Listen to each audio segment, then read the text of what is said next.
Glad to be here. I begin by saying the world is a very troubled place, and I don't want us to pretend that it is easy. It's not.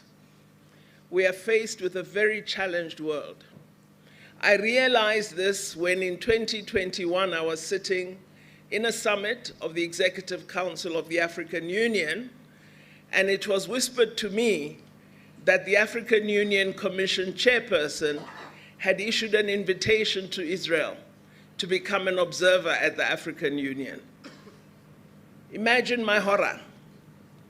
I decided at that moment that I would raise my arm and would propose that this decision be rescinded. I walked around the room seeking supporters. Of the 54 nations, I got 3. And I include SADC in that. But I said, nevertheless, this is not going to happen. I therefore lifted my arm and said I wish to table a matter. I have learned of this, and as South Africa, we object to it, and it must not be implemented. We want our leaders to discuss it. And we will never accept it as South Africa, and while we appreciate the role that the Organization of African Unity played in us achieving our freedom as South Africa, this decision of the AU Commission chairperson will make us consider whether we can be present in the African Union. I thought I would get support from many of the countries gathered in the room. But what I discovered is that countries that are oppressors, that continue to be colonial occupiers, are using financial muscle to provide grant in aid to African countries and secure the depoliticized support of African countries for these oppressive nations. Among them, Israel and Morocco.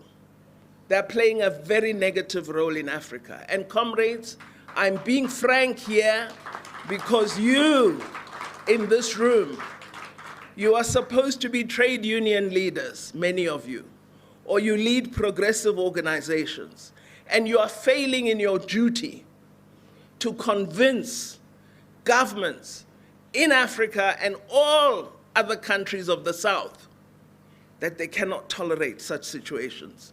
It can't be left to us as members of government to be the ones that take up these issues with no word from progressive organizations. This is intolerable and cannot continue. So I'm hoping out of this conference that you are going to decide, rise up, rise up, rise up. Don't say, what's Comrade NALEDI doing? That decision on Israel hasn't been implemented, and it won't be while I'm still there. But what are you going to do? You should be talking to all progressive unions worldwide. The unions in the United States of America, weak or strong, should be making it clear to President Biden they don't appreciate his statement, which has led to the slaughter we are seeing today. The union movement in the United Kingdom should be doing the same. If we know our work, I have no idea what has happened to our organizational capability. Because as South African leadership, our trade union movement was able to marshal under the worst oppressive chains.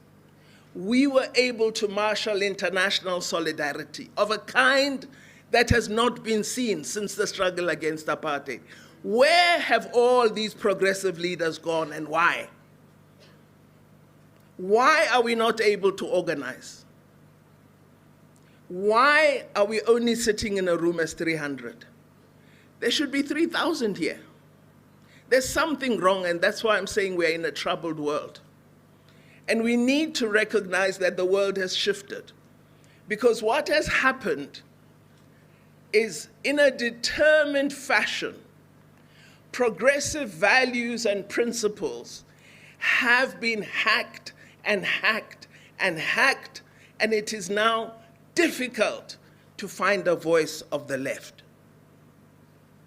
And we need to revive. We need to organize. We need to be smart. We need to be strategic. And one thing I've realized is making good speeches does not assist. I may feel good that I had the right rhetoric at that platform, but if the next day my rhetoric has not led to action, my speech was useless. So I hope out of this, NUMSA is going to lead a process where Comrade Irvin Jim and Comrade Chirwa will meet with their counterparts in all unions, whatever they are, and say, as South African trade union movement, let us lead. Let us lead. Let us agree for 1 month. None of our unions are going to lift any Israeli goods out of any transport. Just one thing. And let us see whether our leadership has convening power or not. This week coming, a number of proposed resolutions are going to come before the United Nations. We must keep our eye on that process. We must ensure it's the right kind of resolutions. Today, the people of Palestine are in need of help. They need medical supplies. They are unable to bandage wounds. They cannot provide help. Médecins Sans Frontières is doing a good job. They're absolutely there, but they are also being decimated. What are we going to do about that? Let's ask every South African, there are 62 million of us, they say. All of us must donate one thing, food or medical goods. And let us persuade an airline to take them all to the Egyptian border with Palestine and deliver those goods. Let's do something, comrades. Let's stop talking, because the world is in a terrible place, and all it needs are a few good men and women, are organizers, strategists. And not to organize because you're NUMSA only, but to organize everybody. What we have to put aside if you want to change the world are divisions between us. Because it doesn't make any sense to believe that I must be the most progressive, the most left, the most radical, and the world is suffering. The most progressive thing is to unite and get action. And that's what I hope you're going to begin to do. So anyway, on my story, on the presence of Israel as an observer in the African Union, I have managed to pause it for now with the support of my president, but it's not off the table in the AU. So again, I'm asking you, pay attention. Having said that, because I prepared very hard, I'm going to present my speech. And I begin by saying, one of the things we must realize is the developing South is caught in the middle of rising global tensions. I know it is not correct to speak of the South as though it's a homogeneous entity. But from my experience, I can say to you, it is the region that most hopefully has the basis and foundation for the kind of radical shift we need. So I look to countries of the South, not the North. And I think it's important that we do that. What we are seeing in the world is an increasing pushback against the forces that seek to promote collective action, international solidarity, and global cooperation. We see the re-emergence of tendencies toward right-wing nationalism, unilateralism, and populism as an ongoing trend. Comrades, another assignment, engage the media.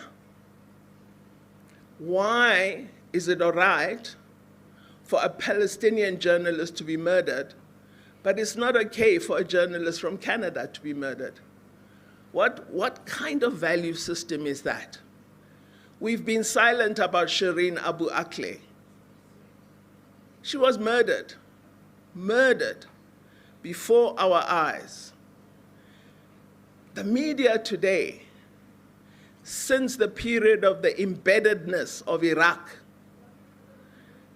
totally without objectivity, except Al Jazeera. That's the only one. The rest, I'm sorry. But you need to be active proponents of an objective media that informs, that is balanced, and that tells the truth. Not a media that lies and tells you a quarter of the story. So we've got to address all these things. What we see in the globe today is widening inequality. And we know that the economy of the globe continues to deliver inequitable and unjust outcomes. Developed countries have selectively opted out of the observance of international law, while they continue to insist that rules must be implemented by developing countries, even at the cost of providing services to their people. Just last year, Ghana was facing an incredible financial meltdown. They approached the IMF. And this year, the IMF has suddenly reported that Ghana is going to see amazing growth after they received loans from the IMF. But nobody is examining, do the children of Ghana have classrooms? Do they have teachers in those classrooms? Are they able to go to hospital and get treatment? Are the people of Ghana getting housing? Because the first target of IMF loans is public services. So it's important that we look not just at what support is provided, but at the quid pro quos that governments have to make in order to have access to that funding. Developed countries have certainly not met their commitments to the developing world and are consistently shifting responsibility to us in the global south. You must address climate change. You must stop using coal. You must reduce emissions. You must do A, B, and C.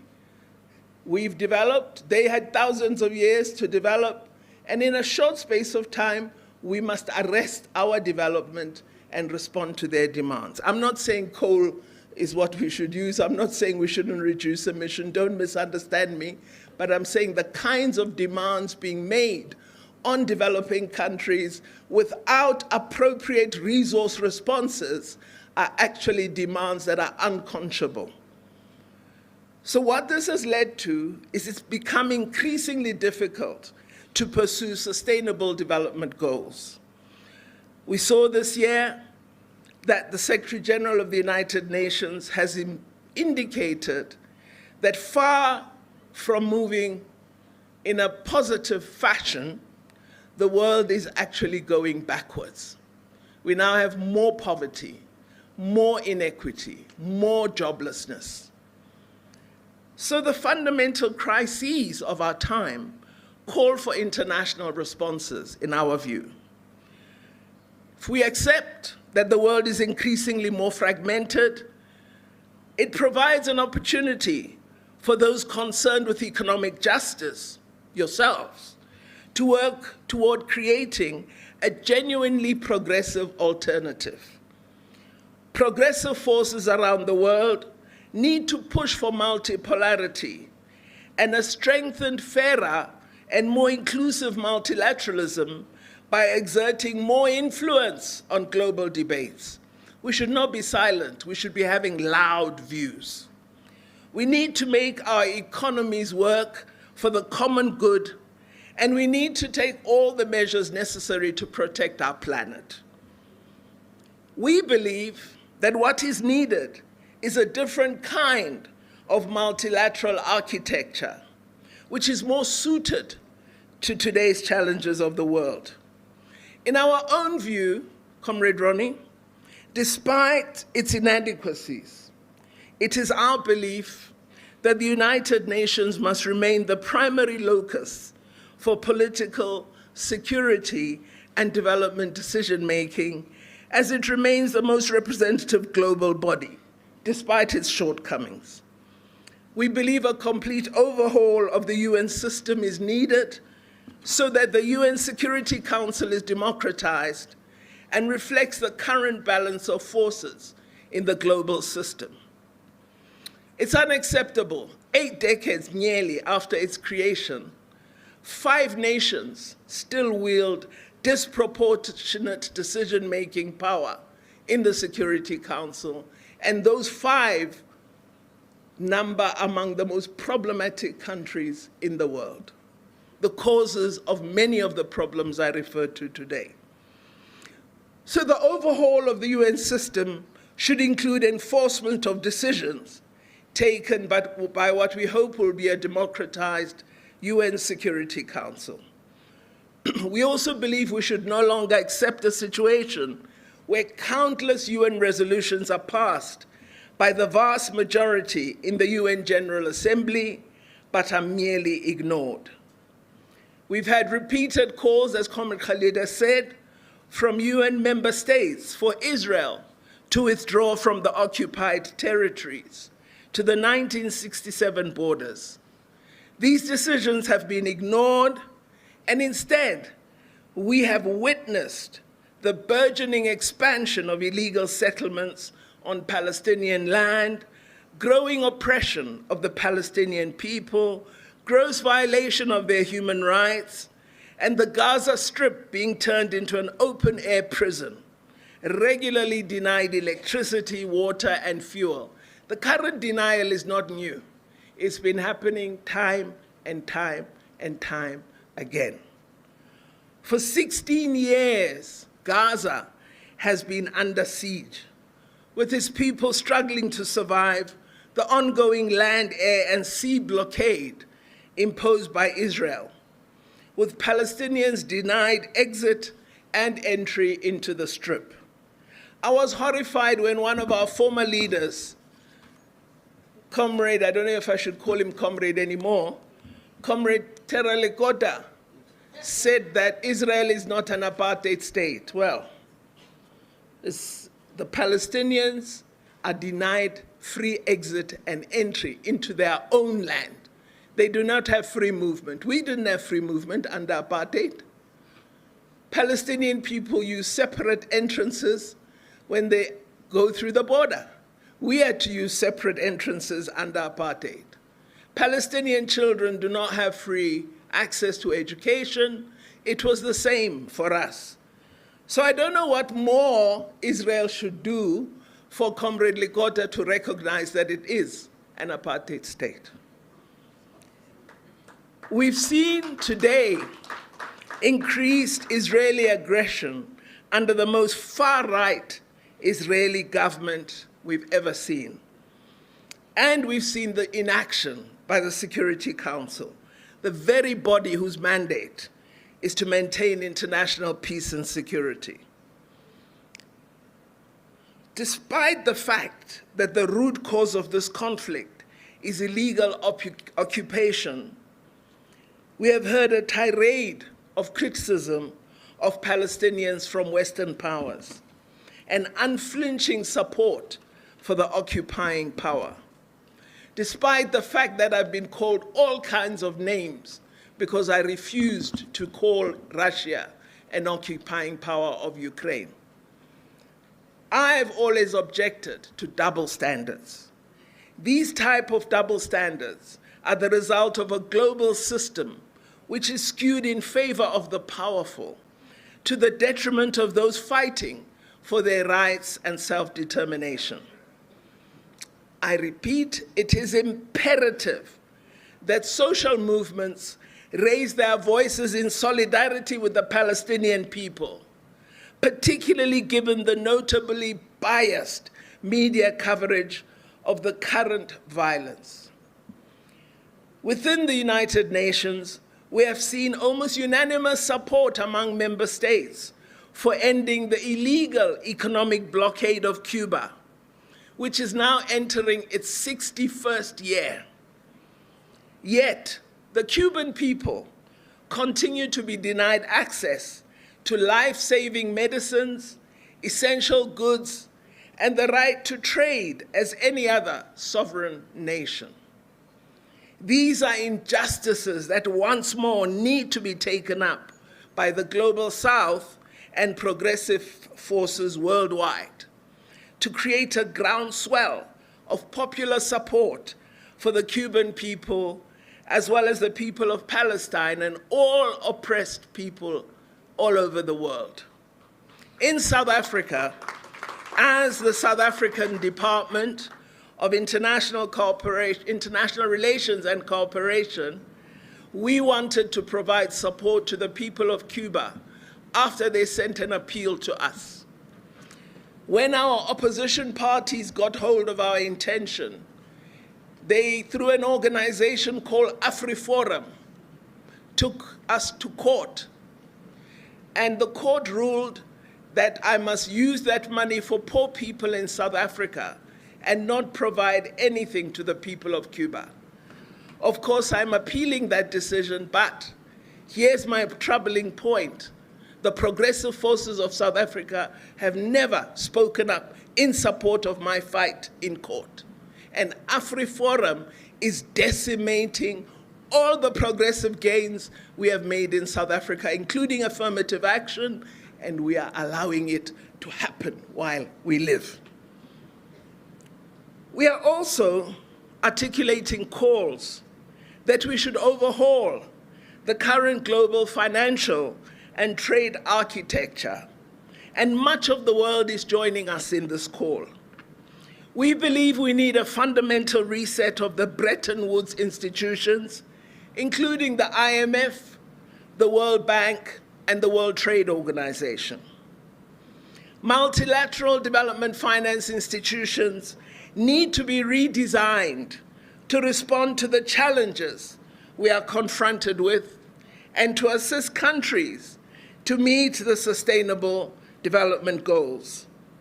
They must help us respond effectively to public health emergencies and to mitigate climate change.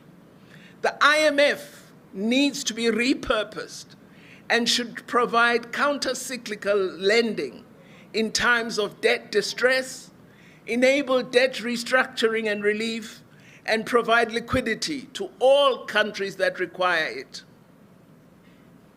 I'm raising all these things, Comrade Chira, because I believe while we should have the debates you will have in this meeting, we also must look at the real situation of the globe and determine how we interface with these challenges and address them. We are fortunate as South Africa to be part of the BRICS partnership. And in BRICS, as the BRICS countries, we've been working toward developing a more equitable, balanced, and representative global governance system. This includes the restructuring of the global financial architecture. We have built up an institution such as the New Development Bank, which we own as BRICS, and it has given us, as emerging economies, greater control over lending and greater autonomy over the progress and course of our development. As we discussed in the most recent BRICS summit, which we hosted as South Africa, the concept of countries opting to conduct trade in their own currencies is to us a welcome development. And we are now investigating how we can multiply such practice and have it available to all of us. Emerging economies are key to reforming global governance. The fact that we've had emerging economies holding the G20 presidency for the last 4 years is an opportunity that we should not waste as countries of the South. Indonesia held the presidency last year and brought back development issues into G20. India held it this year and sustained that focus. Brazil is assuming the G20 chair next year, and we must ensure it holds the ground. And in 2025, South Africa will be chair of G20. And again, we must strengthen the progressive ground. With leading countries of the Global South able to set the world agenda, This is an opportunity for all of us to push for real change. Let's not waste it. The demands that were made over 50 years ago by the Global South when it met as NAM, that we should overhaul the rules of international trade, reform the international financial system, and recognize the sovereignty of each state over its natural resources. All of these, articulated over 50 years ago, are gaining momentum today. The Global South is calling for cancellation of historical debt. There must be content to our progressive agenda. Content. The issuance of new IMF special drawing rights is something South Africa has been insisting upon. The expansion of concessional development financing and technology transfer. All of these are based on the concept of the right to development, which many of us have forgotten. Ironically, all of these principles form part of a declaration that the UN adopted in 1974. But this was largely disregarded by multilateral bodies that instead imposed neoliberal policies on developing countries to ensure they implement extreme trade liberalization to their people's cost. Today, developing countries, which include the Africa Group, India, and Cuba, have tabled a proposal on the reform of the WTO, a proposal called Strengthening the WTO to Promote Development and Inclusivity. The proposal cites World Bank data to show that the gap in per capita GDP between the developed and developing world has widened since WTO was created, and calling for special and differential treatment to be upheld in future agreements. The proposal calls for respect for the right of countries to adopt different economic models and supports diversification and development. We also require multilateral security arrangements. We need to reject military alliances that divide the world into blocs, but do not offer answers to the challenges we confront. We are seeing now the weaponization of the ocean, Indo-Pacific Alliance, and so on. All of this is meant to take unipolar control of the oceans and deny us the right to peace and development which the oceans offer the world. What we need today, more than ever before, and that's why this conference is, to me, vitally important, we need international solidarity. There's an urgent need for this in responding to the crises confronting us. During our struggle in South Africa, the principle of international solidarity was one of the key pillars of our struggle. It was through this pillar that civil society, political parties, academia, and other sectors all over the world were mobilized to isolate the apartheid regime. This pillar of international solidarity made an immense contribution to our victory against apartheid, to the extent that some analysts have even tried to elevate it above other very important pillars, on the streets. We're not scared. We will fight. If they are fighting, we'll fight. With what? With everything we have. And the Fighting the mass army? struggle, We're which we must fighting never the state forget. violence. These The four state pillars violence of will the be met struggle with violence. That's what the complemented ANC did. and The reinforced each ANC other was the to most deliver the peaceful death of the organization apartheid until the 60s regime. when they could no longer So tolerate again, we violence, need to which was revive meted at them by the apartheid international regime. They solidarity applied as it. a pillar. We need to revive underground as a pillar. We need to revive armed struggle as a pillar. And we need to ensure mass struggle as a pillar. The international struggle against apartheid embodied humanity's struggle against discrimination and social exclusion. Our post-apartheid South Africa has attempted to continue this tradition of active internationalism on the continent and globally. We've tried to play our part in the renewal of Africa, promoting South-South cooperation, engaging countries of the North in the interest of Africa, and striving for the transformation of the global system of governance. We know we benefited, and we are trying to use our benefit in the interest of others. We believe that today internationalism is going to be decisive in crystallizing new forms of organizing political forces for meaningful transformation. But as I said earlier, we need a strategic approach to the search for a better international order, one that is equitable, just, humane, inclusive, and democratic. So while I agree with BDS and the focus it has, I think we need to discuss how do we activate this in a manner that allows us to achieve the outcomes we desire, and not as an illustration of our ability to organize.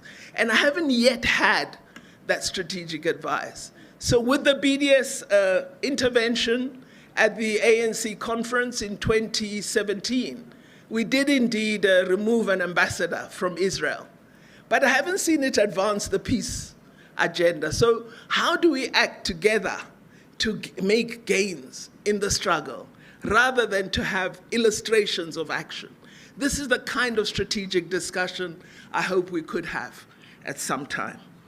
I believe we need to continue as South Africa to contribute to the building of a global progressive movement for a better Africa and a better world. People need to be shaken out of complacency and distraction.